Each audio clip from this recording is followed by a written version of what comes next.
Hello world, welcome to the, 237th Climate Change Emergency Protest. Here in Gettysburg, Pennsylvania, as you can tell, is extremely smoky out here. And these are the result of the Canadian wildfires, 700 to several thousand miles away, the wind blowing down here oddly from Canada. And you really cannot see, I'm halfway on the Pickett's Charge, and you're looking over at the houses in the barn. The barn's about a little more than a quarter mile away, not quite a half mile away, so it'd be what, about 3/8. And then little round top, big round top, and looking back to the Virginia Monument where Robert E. Lee stood, you can't hardly see that either. It's just, everything's smoky. You should be able to see the mountains in the background, the Appalachian Mountains, and you cannot. So it's this is really something going on, and it's not laughable. I'm laughing because I am frustrated by the whole system, of course, as usual, and the lack of caring by the public in general. I'll talk about all those things going on in a second, though. But my camera stand has broken a leg, so I'll see if I can keep it together and it doesn't fall over 4 times. So this is Climate Change Talk number 237. This is June 8th, 2023. Next week will be June 16th, 2023, and that'll be number 238. Presently, the carbon dioxide level is 424.44 parts per million, and only 280 parts per million is the level that you can not be on an extinction path. If you get above 300 parts per million, you're slowly increasing your level of extinction rate. And right now we're at 424, and the equivalency is probably about 600 parts per million, maybe even higher now that all this smoke is hitting the air as well. So we need to get off this path that we're on right now, and your leaders that you have voted for worldwide, and especially here in the United States and Canada, are leading us to a path of destruction. Their behavior is psychopathic. Maybe they're nice people, I don't know, I don't care. Their behavior and their actions are psychopathic, and I'll point that out why at the end. Okay, so right now you have the Canadian fires in the taiga, okay? It's a ring of trees around the whole upper part of the earth. It goes all the way, basically Siberia over to Scandinavia and back to the United States and Canada. The United States meaning Alaska. It's a high level of forest. It's basically a rainforest, but without the rain. So it's a big contributor to oxygen, but it's also a big contributor to carbon dioxide in the atmosphere, and methane and nitrous oxide when it burns. Right now you're getting smoke from the fires, obviously. It's a result of dead wood that was already there in the forest from dry conditions or diseases.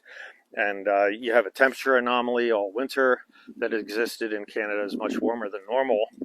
And so you have lightning strikes that occur. They're going to try to blame it on people throwing cigarettes and stuff.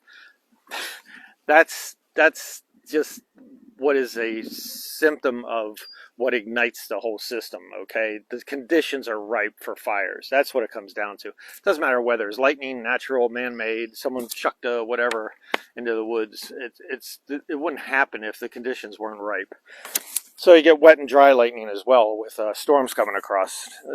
So right now the effects of that is ground stops. In the United States, New York had ground stops and ground delay for airports, okay? Because airliners don't like to fly in this stuff because they absorb pull in the particulates, and it can cause a flame out in the engines if it's severe enough. Also, hazardous breathing. Right now the level is 170 to 400 here in Pennsylvania where I am. This morning it was 405 in the town just north of here. And right now it's at 170 to 200. I probably shouldn't be out here in this, but here I am talking out in this. The lower temperatures are in fact, it's a result of aerosol masking effect.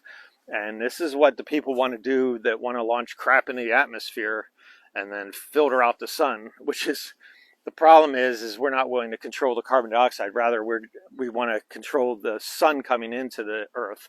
And what happens with that is wild fluctuations in temperatures. You don't know how it's going to spin off, what's going to cause more precipitation, more drought, less drought. But it will affect the farms in that there's less light coming down to the plants that need the direct sunlight. And it's probably not a good idea. I totally disagree with the idea of geoengineering, but there are many here that have money, Bill Gates and stuff, and they want to do it, and they're going to do it regardless of whether you want it or not, because why? They have influence and power. If you did that, you'd go to jail. If he does it, he's a forward-thinking individual.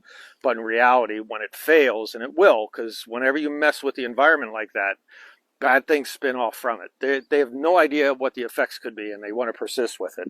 Insanity, another example of psychopathic behavior, that they're willing to go down this path and not know the effects of it. It's craziness. And the worst psychopaths are the ones that are politicians that are in charge, that are authorizing drilling, and they do know what the effects are, and this is the result. And this is what's coming our way. Symptoms, I just talked about the effects. So you diffuse light. Symptoms are 10 million plus acres of boreal land, the taiga, burning right now.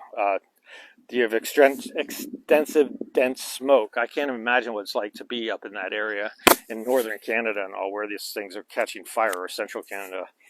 The cause, obviously, is climate change. That's what I pointed out, all the effects, and this is what the results are. You have drying conditions, as I said. You have deadfalls, disease. So you can get predator diseases too, like insects and things like that, with weakened trees. And that causes massive problems. We see that out west when we traveled years ago, and out in California. You had millions and millions of acres of forest. It was just standing but dead. And that was just waiting to catch fire, and probably still is. So you have prior burns, where it burned once and it didn't burn all the way, and that allows the fires to hit also as well. As I said, droughts can occur. So the problem is the politicians, USA and Canada, that's just for here, okay? You have your own problem with your politicians. So the United States, you have Republicans, Democrats, and they have drill baby drill as an attitude. Democrats can't get away with saying they're not drill baby drill. Republicans are overt, right in your face. We want to drill more for oil and gas and coal and everything else.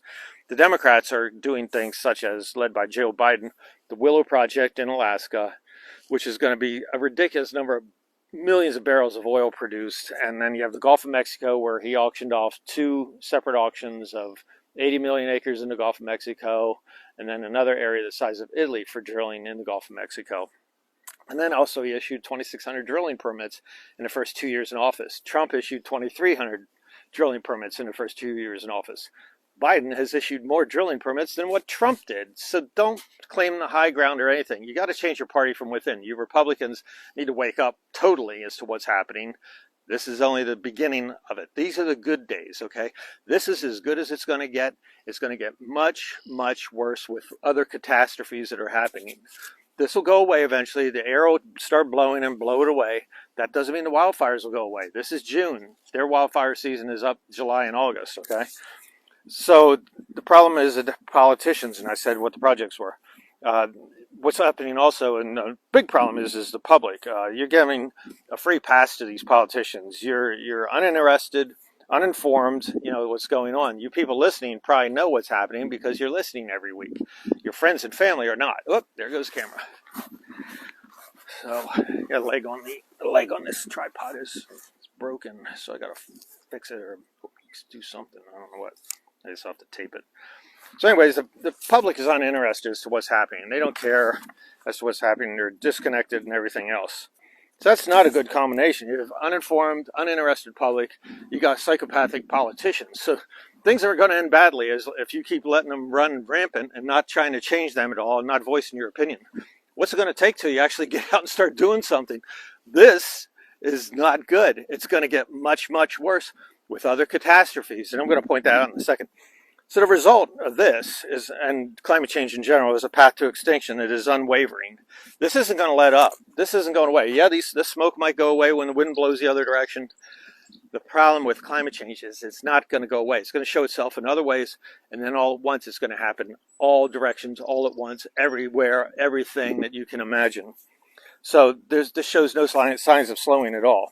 So it's only increasing. And I'm going to show you this chart that I came up with before that I showed people. I'm going to put this on the ground right for this second. Okay. And then this is the TikTok scale. It's the McHenry scale. It's the International Climate Change Table of Catastrophe. Okay. It's a scale that I did at TikTok. Okay. I call it the McHenry scale. And what it is, let me show you the things. I'll bring it up close to the camera as well that keeps falling on the ground. This is turning into a show.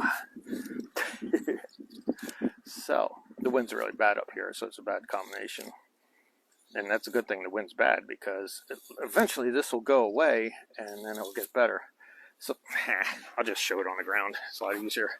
So this is McHenry scale. It's a table of catastrophes. So right now we are at, let me zoom out. We're supposedly right here at 1.2 degrees increase. And what we're seeing is a level of catastrophe is 4 times larger than it was before at the beginning of this degree increase. But I really suspect we're at 1.6 if you use a 1750 baseline. And catastrophes are happening at a 64 higher rate than not just a rate of catastrophes, but the effects of the catastrophe are 64 times greater. And I see it as a doubling for every 10th of a degree increase. So we're in for a world of hurt. They're saying, the IPCC is saying we're going from 1.2 degrees Celsius to 1.5 degrees Celsius in the next 5 years. We're going to have at least 1 year where it increases past 1.5. That means the level of catastrophe will go from a 4 to a 32. Horrific stuff. So what's happening right now is only the symptom and the beginning of what's actually coming our way. And we really need to have talks between friends and family and all as to what's happening. And no one, I mean absolutely no one wants to talk about it. Not friends, not family. So I don't know what it's going to take. People should see me on the street. And people in Gettysburg know what I'm doing. And, you know, they're not willing to talk about it. And at your own peril, if you're not willing to do something about it, it's going to end badly. So I'll catch you next week, and that'll be number 238.